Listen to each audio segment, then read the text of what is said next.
Involved viewers, welcome to this week's Planet Earth, Our Loving Home, the concluding episode in our two-part series featuring acclaimed U.S. environmental scientist Dr. Robert Goodland, who will further discuss how animal product production and consumption causes climate change, as well as address other ways to lessen generation of greenhouse gases.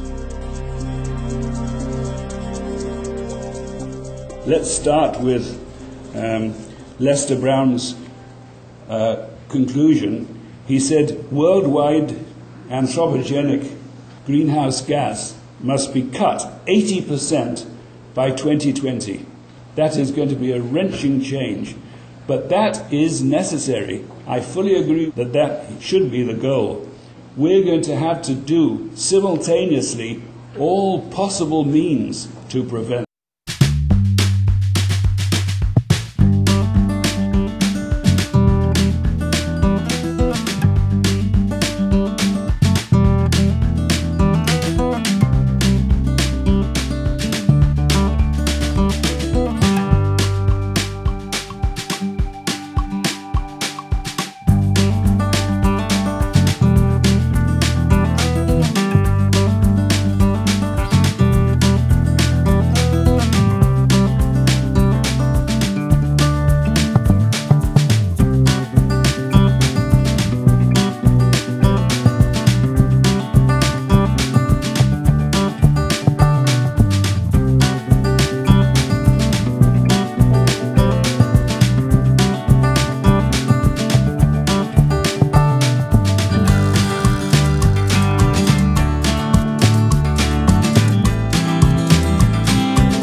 Feed, chicken feed, pig feed from the Amazon, then the carbon embodied in that trade has to be taxed.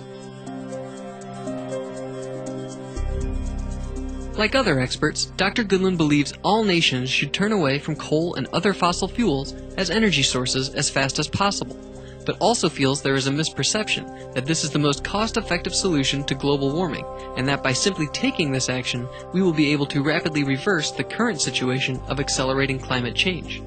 Chris Menzel, the Chief Executive Officer of a US-based clean energy consulting firm, notes that a 1% reduction in worldwide meat consumption would produce the same benefit as a $3 trillion solar energy investment. The biggest answer that most people think will help prevent climate catastrophe is a massive switch from fossil fuel, that's coal, gas, oil, from fossil fuel over to renewable energy, wind, solar, tidal, geothermal, some small hydro maybe. But that's transition from fossil fuel to renewables. It's essential, but it's too slow. Whatever you do, it's going to take at least 20 years from 2010 to 2030. And most scientists say you cannot wait until 2030.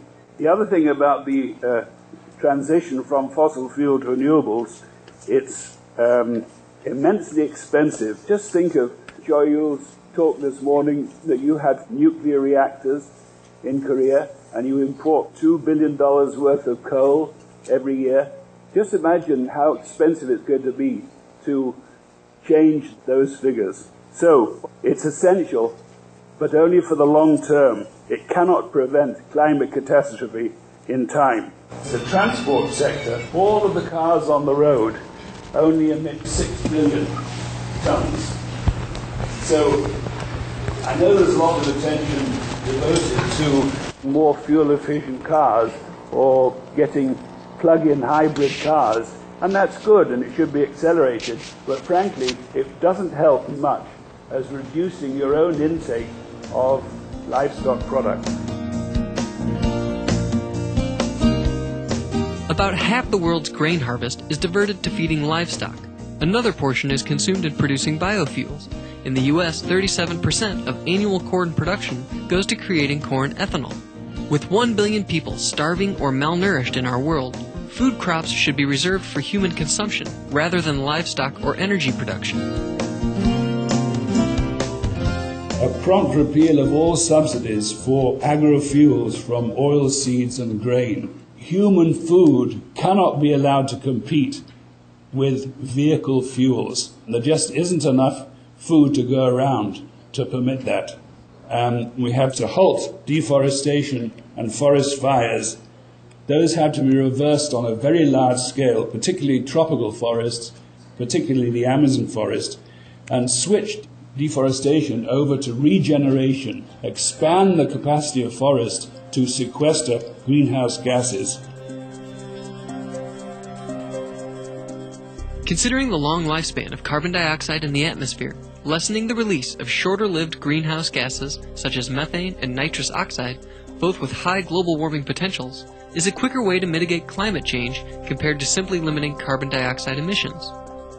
In 2009, Dr. Goodland and his colleague Jeff Anhang published an article in World Watch magazine entitled Livestock and Climate Change, which concludes at least 51% of human-induced global greenhouse gas emissions come from the cycle of producing and consuming livestock.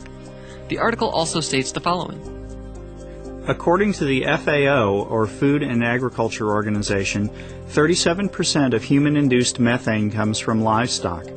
Although methane warms the atmosphere much more strongly than does CO2, its half-life in the atmosphere is only about 8 years versus at least 100 years for CO2. As a result, a significant reduction in livestock raised worldwide would reduce greenhouse gases, or GHGs, relatively quickly compared with measures involving renewable energy and energy efficiency. So, bottom line of this opportunity, a production livestock may be the only way to stop global warming in 5 to 10 years. That's the main opportunity. The other thing related to this is a shift from beef to other animals doesn't help very much. Some people say, oh, I'll give up bulgogi, but I'll eat donkas instead.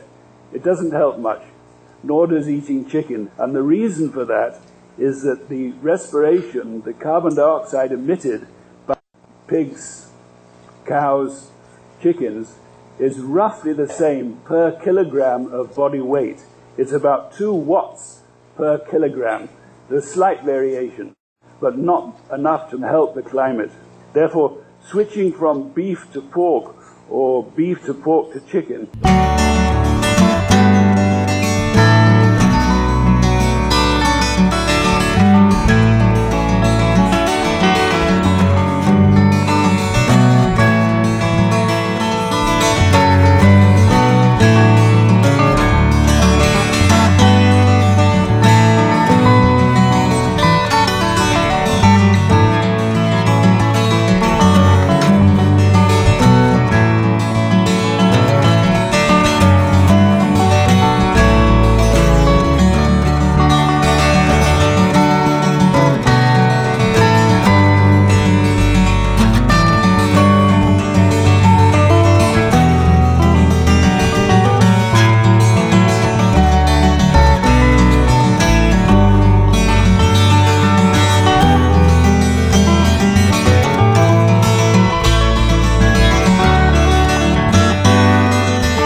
Chinese pig food and chicken food comes from.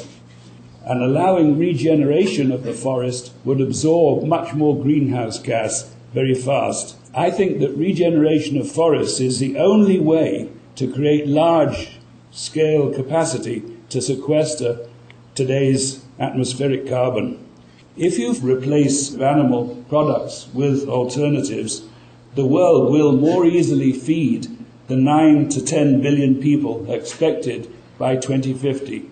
If global hunger and starvation is a big motivation for you, then one of the best ways to do it is to get people to switch and reduce their livestock production.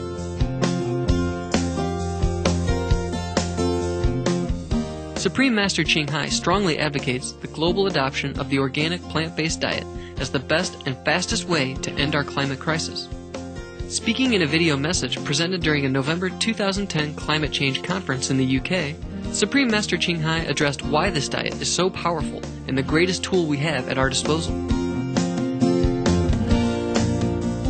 We can prevent more than 20 for revealing the truth that the livestock industry is primarily responsible for climate change. May you have continued success in your invaluable research on preserving the environment and our precious planet. For more information on Dr. Robert Goodland, please visit www.goodlandrobert.com. Dr. Goodland's books are available at www.amazon.com. Download a free PDF of the article Livestock and Climate Change at www.worldwatch.org/node/6294. Thank you for watching this week's episode of Planet Earth, Our Loving Home. May all lives be filled with heavenly harmony and love. For more details, please visit www.suprememastertv.com/PE